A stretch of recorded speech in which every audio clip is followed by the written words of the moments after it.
I am concerned for the security of our great nation, not so much because of any threat from without, but because of the insidious forces working from within. Now, welcome back, folks, to another Let's Get Banned episode. I apologize that this did not come out yesterday. The only reason is because I'm a little bit physically exhausted still from the road trip that I went on.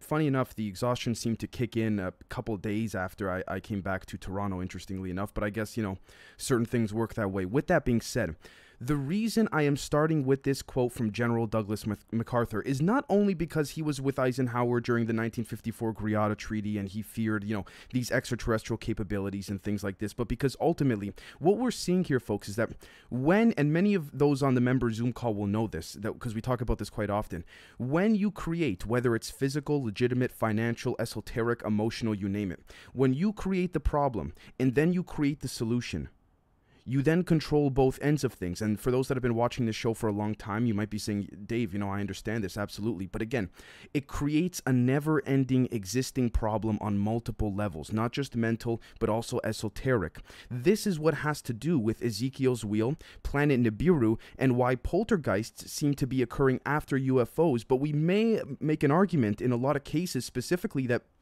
we may be the ones causing poltergeists to appear after UFOs. Now, why do I say this? Well, first off, let's jump over here to Exopoliticsorg. But before I start that, what I want to bring up is this.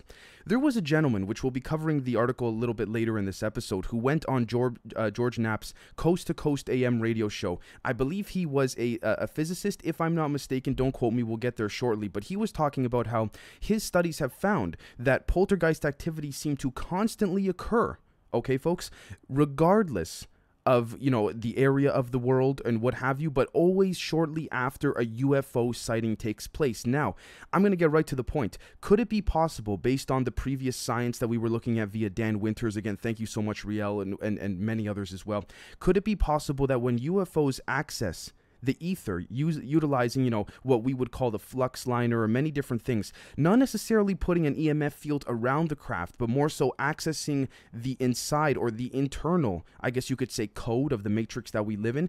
Could it be possible that because our energy has been drained from such an esoteric and depraved level, that after these UFO craft leave, it is not up to them or the beings controlling the craft as to what comes after in an energetic sense, but because the UFOs have accessed the ether within the vicinity in which poltergeist occurrences appear later on, it's very possible that this may be the case, that the human energy that has resonated at a mass level at such an individualistic sense and a non-collective form could be causing such negative events to occur. Now, let's take a look at this at exopolitics.org, and you'll see why I bring this up. But let's look at the headline. Eisenhower threatened to invade Area 51, former U.S. Congress members hear testimony. Now, this is Boyd Bushman, and he's spoken about UFOs, but he's sadly passed away now. Again, we've taken a look at some of his patents for Lockheed Martin and many other things as well. So again, for him to be discredited, kind of interesting. But take a look at this quote specifically from President Eisenhower, allegedly. We called the people in from MJ-12, from Area 51 and S4. By the way, S4 consistent with Mr. Bob Lazar's testimony, but anyways. But they told us that the government had no jurisdiction over what they were doing. I want you and your boss to fly out there. I want you to give them a personal message. I want you to tell them, whoever's in charge, I want you to tell them that they have this coming week to get into Washington and to report to me. And if they don't, I'm going to get the 1st Army from Colorado. We're going to go over there and take the base over. I don't care what kind of classified material you got. We are going to rip this thing apart. End quote. Now, I'm bringing this up for a handful of reasons. This shows the dissemination between the official power structure and the shadow government. But before we get into that, what's interesting is that if we read in this article, if we continue reading this article, which we won't because there's much more to get to, Eisenhower did end up going to Area 51. He did end up seeing all of this classified material, or a lot of it. We can't say for sure if he saw everything. However, when he went back to Washington, his whole perspective on the military-industrial complex and what he saw there changed, because he wanted to regain control of MJ-12, which allegedly went rogue, right? When he got back to the Oval Office, It was rumored that he was telling his aides, allegedly, let it go, let them keep doing what they're doing. Could it be possible that there is an interdimensional element here that scared the crap out of Eisenhower to the extent in which he did not understand? Could this also be possible as to why Jimmy Carter, when he was briefed on UFOs, and he probably didn't even know nearly as much as Eisenhower, the only reason why Eisenhower knew was because he was in the circle and in the know of, making the deals with the aliens. And of course, as the shadow government was being developed at that time, I'm sure they kind of said, look, Dwight, being Dwight Eisenhower, he knows, so let's just let him in and show him to shut him up so he doesn't get the army to the base and invade and do this whole thing, right? This could also be why Jimmy Carter, when he was briefed on UFOs, came out of the Oval Office crying, clutching his rosary. Why do I bring this up? Well, for those that were watching the live stream and also on the member Zoom call, we did cover this a couple nights back, but take a look at this. This is from Reality Seeker. I'd like to lay this timeline out very specifically, and this will be maybe a bit of a longer episode, but because there's just so much to get to. 1947 July, Department of Defense recovers a crashed disk. 47 of July, same month, National Security Council is created. Okay, cosmic, top secret clearance, NATO, the whole thing. 1947 July, CIA is created. 1947 September, the Air Force is created. And then, notice the gap, folks, right here, between 47 and 54. Eisenhower meets with aliens at Holloman Air Force Base. The treaty was signed. But then, look at this, 54 to 58, Eisenhower threatens to invade Area 51 with National Guard for their info. Now, notice how there was that little dissemination, right? That dissonance, that gap that Eisenhower lost control of. It could be because of MJ-12 compartmentalizing within these corporations of the military-industrial complex, compartments within compartments within compartments. But take a look. 1961, Eisenhower gives that famous military-industrial complex speech. 62, Marilyn Monroe was killed on the threat of releasing UFO alien secrets, which I do believe. There's quite a bit to substantiate that. For those that have followed me or followed the show for a while, you know that I did cover this, but we'll touch up on it again. 1963, Kennedy killed on the threat of shutting down the CIA and releasing UFO alien secrets. To be fair, I don't think that it was just that. I mean, the Italian mob wanted him dead. There were the Irish mob. A lot of people wanted him dead. So to be fair, we can argue it was other things as well. Let's be fair.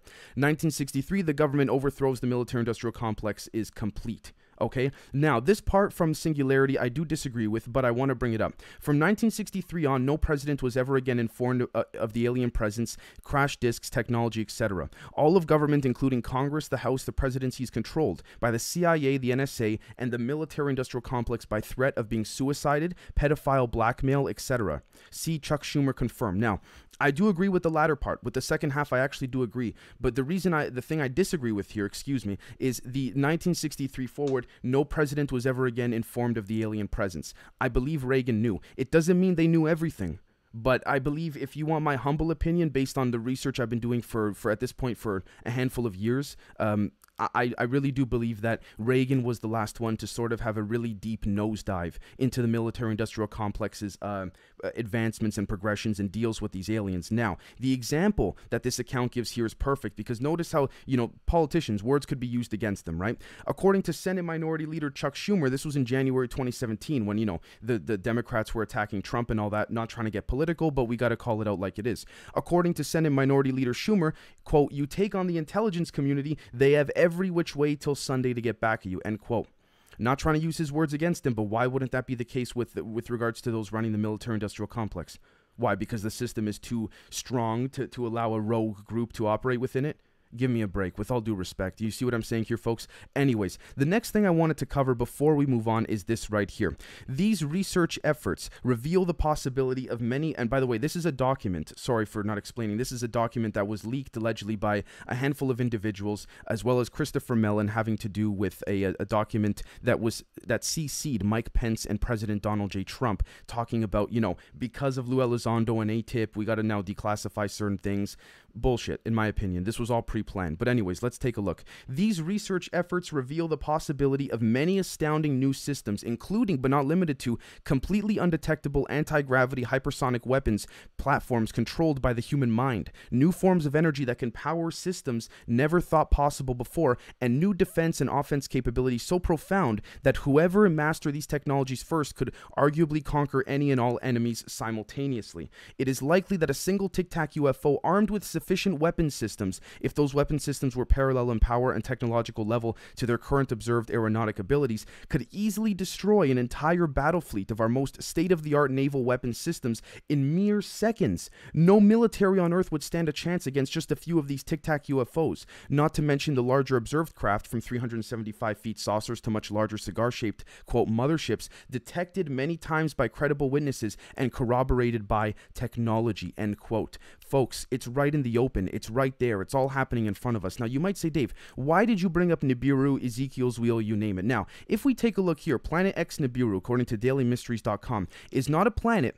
However, a large spaceship beings Anunnaki. Now, I will say, right from the beginning, the author of this particular article, his English or her English was not the best, but there are some hints here that factor in the element in which subscribe and ascertain the veracity, of Leonid Ivashov's book, saying that world wars are meant to never end until ancient relics and knowledge and esoteric elements are found because of certain beings that are controlling things from the very top down, okay? Not just the Regelions, we can say even above that, and we'll get to that shortly. Iraqi minister admits that Nibiru and aliens Anunnaki. Iraqi transport minister, throughout his go to the Dakar, mentioned that Dakar was the primary airport ever to exist when it claimed that this primary airport was built in Iraq 7,000 years in the past by historical Sumerians when it was mentioned the traditional aliens of Anunnaki airports used exploration of the universe and found Pluto. Now, if we scroll down a little bit more here, and I quote, many individuals dangled Dakar. I don't even know that the primary ever constructed airport on planet Earth 5,000 years earlier than the Christian period was constructed here in Dakar. Now, if we continue on, take a look at this. This, and I quote, this is the Iraqi transport minister, is the most secure place for takeoff and touchdown of planes, as there are not any meteorological components limiting the maneuverability of plane at Dakar and never simply above the airport. Now, with that being said, folks, we could argue in a very strong sense, okay, that ultimately what we're looking at here is actually an airport that was harnessed over time through, I guess you could say, world governments sort of keeping the, keeping the sustainability of this airport intact, maybe because of esoteric knowledge that the world doesn't know, because of underground experiments, you name it. But I want to play this video right here. This is YouTube. Huge Ezekiel's Wheel type UFO spotted in our solar system. Take a look at this, folks. I'm going to play this. Let's take a look.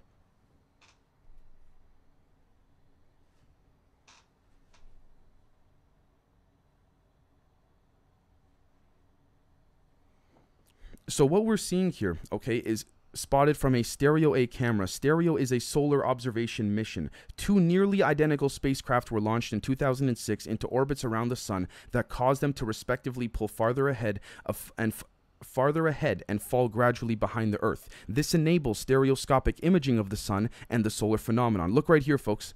You see this right here? This looks like Ezekiel's Wheel.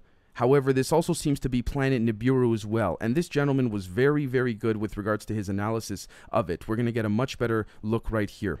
So let's play. He zooms in a little bit. You see that right there, folks? It looks like a wheel within a wheel. Again, now we're going to connect this directly back to Ezekiel's Wheel and what he saw and all that. We're just getting started. You see as it approaches? It's very possible Nibiru is not so much a planet as much as it is a living entity. Could it be interdimensional? Maybe it's not in the traditional form of that of the metallic UFO. I guess you could say, composition and substance, if you will, right? But look at that. That is clearly not some, again, image enhanced. Clearly, this is not I guess you could say, at least what we've been taught within the public academia of science and all that in space. This is clearly nothing normal, if you will. But anyways, take a look at this right here, cropcircleconnector.com. For those that watch the live stream and for those that were on the member Zoom call, you'll know on Patreon. But anyways, this was a crabwood crop circle placed in August, completed or done, if you will, by alleged alien beings in August 15, 2002, 50 years after the Greys flew over Washington. Now, according to Colonel Philip Corso, the reason why Eisenhower didn't have much of a choice of signing with the Greys, or the alleged Regelions, as they refer to them as, allegedly, is because Colonel Philip Corso said that they dictated the terms because the Greys knew that Eisenhower and his team did not want disclosure. And so that was the big leverage they had. Now, according to Colonel Philip Corso, even though these beings are super smart, they could actually be leveraged and negotiated with. But in this case, the disadvantage was substantial. So they had no choice but to make this deal, and the deal was a mistake. With that being said, this was found in Crabwood in 2002, 50 years after the ETs flew over Washington, sort of saying, hey, if you don't make this deal with us, we're going to reveal ourselves to the people. And if you see, it translates into an ASCII message. Okay, and if we look at what ASCII is, it is an abbreviated American Standard Code for Information Interchange. Now, look at this right here. I know I've brought this up in a previous episode, but it's significant that we cover this. And I quote, it translated to, beware the bearers of false gifts and their broken promises. Much pain, but still time. Believe there is good out there. We oppose deception. Conduit closing, end quote.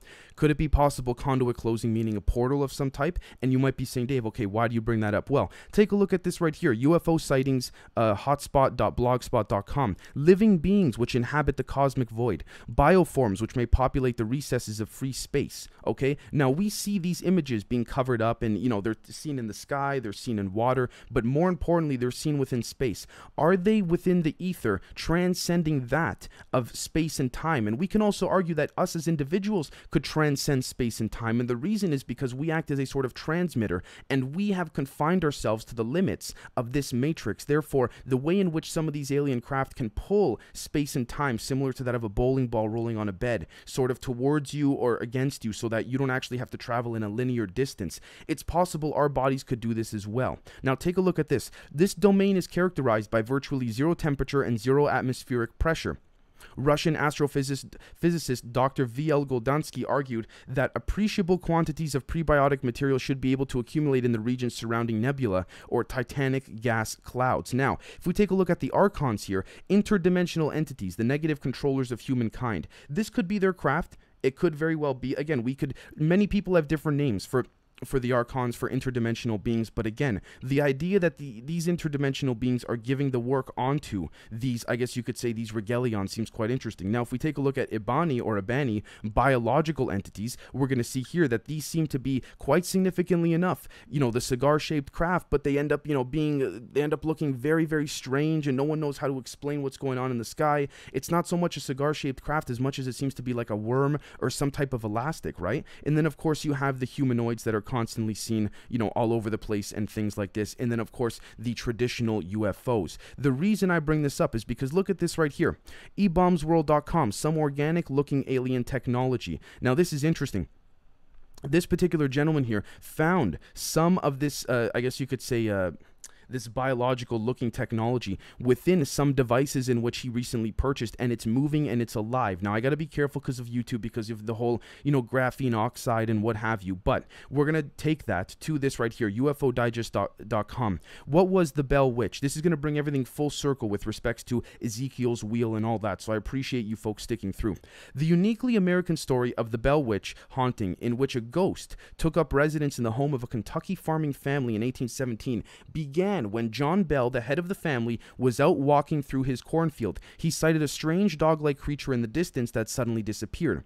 Around the same time, Bell's son and daughter were walking through an orchard when they noticed an old woman walking beside them. When the daughter spoke to the old woman simply disappeared. Now, interestingly enough, one night, when the spirit began to talk, introducing itself with hysterical, mocking laughter, when asked its name, the spirit answered Kate.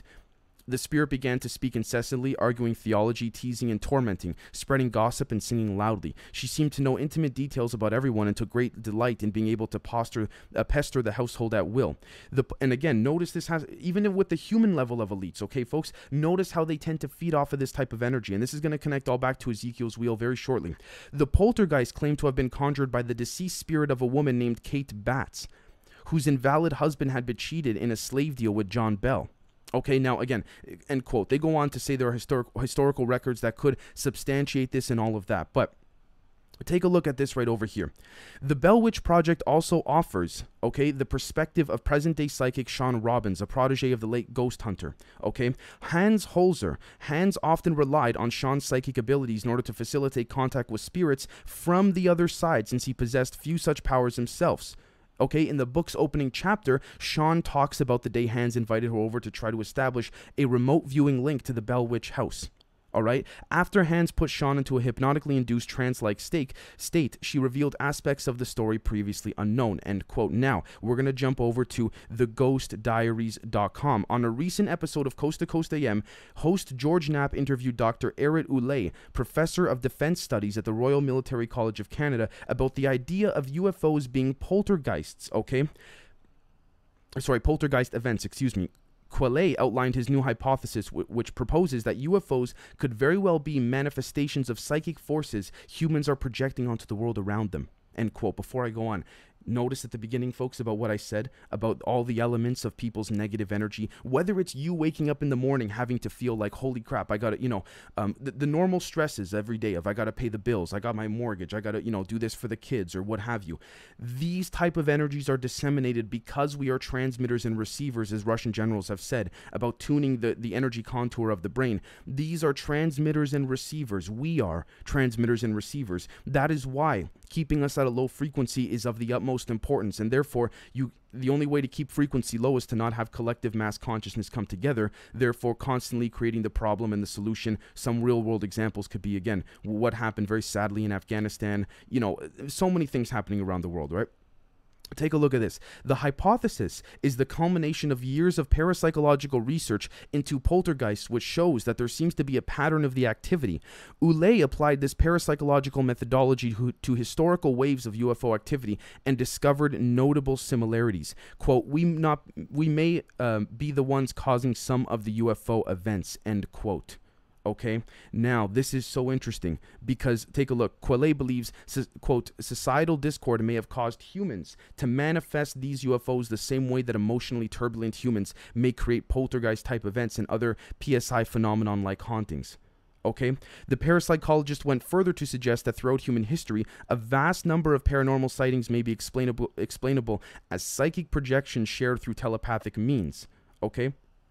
End quote. Now, it does say as well that he doesn't suggest that ET visitations are mutually exclusive or PSI projections, but could it be possible that the visualization of a projection manifests a literal biological entity, if you will? Now, if we jump over to Ezekiel's Wheel, keep this in mind, folks. For those who don't know, Ezekiel's Wheel comes from the Bible, where it says here, and I quote from guy.com, notably the idea that Ezekiel's vision was that of a space shuttle rather than a divine chariot. But again, in the context of what he saw, to give you folks some context of images and what have you, it makes sense why he would say a divine chariot or something of the sort. And again, it's possible through holographic imagery that based on the time and context that these people such as Ezekiel existed in, these aliens may have in fact projected something more relatable, as they may also be doing now. That doesn't mean that what we see now, because we understand things better, necessarily translates to that of a full justification and a full clarification of what's being viewed. Let's take a look. In the 1970s, Erich von Däniken was invited to a secret speech at NASA where he met Joseph F. Blumrich. The two spoke about von Däniken's ancient astronaut theory from his book, Chariots of the Gods, noticeably the idea that Ezekiel's vision was that of a space shuttle, okay, rather than a divine chariot. So, Ezekiel describes seeing a wheeled chariot descend toward him from the sky, piloted by beings with the likeness of a man. Okay, while many biblical versions of the story describe this being on chariots as God, von Däniken points out that the original Hebrew version, however, mentions God. This word was added never mentions God, excuse me. This word was added later. Again, end quote. We have to understand that the most popular version of the Bible, at least within the respective West and Europe of the Christian ideology and formulation, which I respect and totally agree with regards to if people want to believe in it or not, fully understand both angles, is that of the King James version. Okay, and we also have to understand the things that have been added, redacted, you name it. Look at how much the media lies now. How can we trust to believe that the institutions that we so-called, believe in and have democratic and foundational principles are going to be able to ascertain the veracity of these texts and books from God knows how long ago, right? So again, it seems to be quite significant. Now, take a look at this. Corroborating evidence. Throughout an array of biblical stories, the Ark of the Covenant presents itself as an artifact of interest for von Däniken's theory, but its mention in the Kebra Nagast, an account of Christianity in Ethiopia under King Solomon, is where he sees the most relevancy. In this account, he says that it was known that King Solomon had flying machines that weren't mentioned in the Bible, as well as possession of the highly coveted Ark, end quote. Now, take a look at this right over here.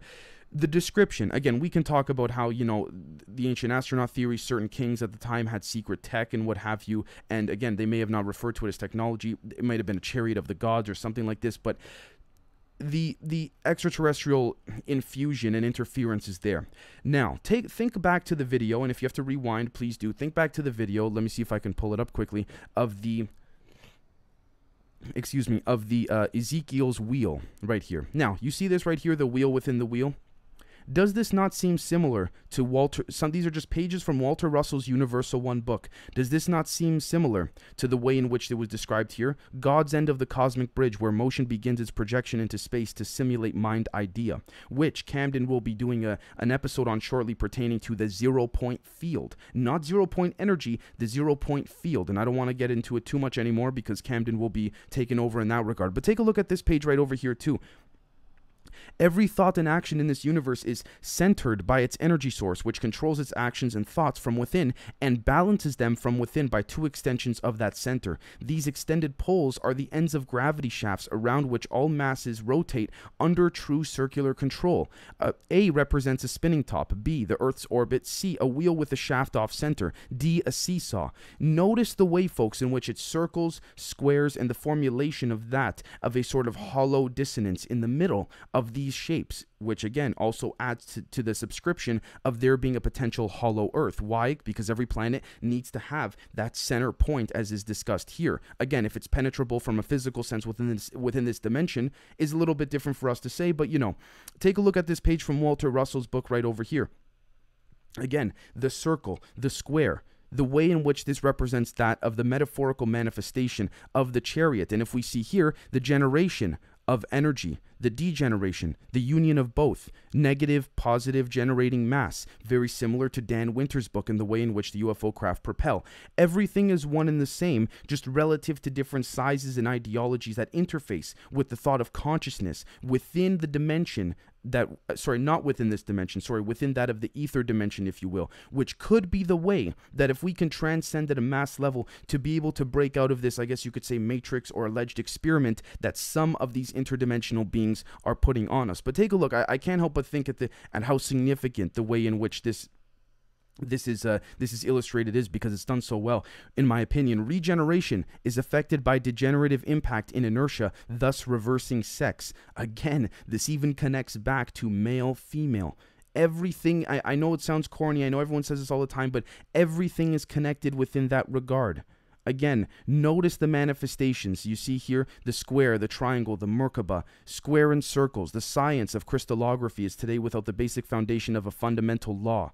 It is today but an organized coalition of known effects of unknown causes. It is today beyond the power of man to determine in advance the exact crystallization of any element, compound, mixture, or ally, nor can cleavage, twinning, or other effects of crystallization be determined in advance of experiments or observations. You know essentially what's being said there? In my opinion, I interpret that statement at the top right here that Mr. Russell wrote so eloquently, in my opinion, if you ask me. I interpret that as this. We just simply do not understand, because of what, you name it, suppression at a populist level, at a mass populist level, at a mass consciousness level. We do not understand this. Therefore, it is so easy for interdimensional beings to control us and for us to be under some type of experiment. And look, I could be very wrong. I hope I am. But to realize that us as a mass collective society are being dumbed down and we don't even realize the principalistic foundations of what's being said here makes me think that we can be tricked from an energetic sense very, very easily. So folks, with that being said, I know it was a little bit of a longer episode than usual. I know halfway through you might have been saying, oh my god, Dave, he's just rambling. I hope this all comes full circle with all of you. However, we being the potential manifestations of the residual energy after UFOs leave, poltergeists occur, right? There are very few cases where after UFOs leave, very positive spiritual events occur, right? That could be because of, the alleged ley lines. That could be because the energy within that area is generally that of a positive subatomic structure that creates a charge utilizing quantum tunneling and many other apparatuses in order for us to be able to have a positive receptive feedback in an esoteric sense. But most of it seems to be negative because, sadly, a lot of people in this world are negative, they're stressed, this and that, and it's very sad to say. And I'm at fault too. I'm guilty of it. But again, if we don't have this discussion, then who will? So folks, let me know what you think, and we'll catch all of you very soon. Cheers.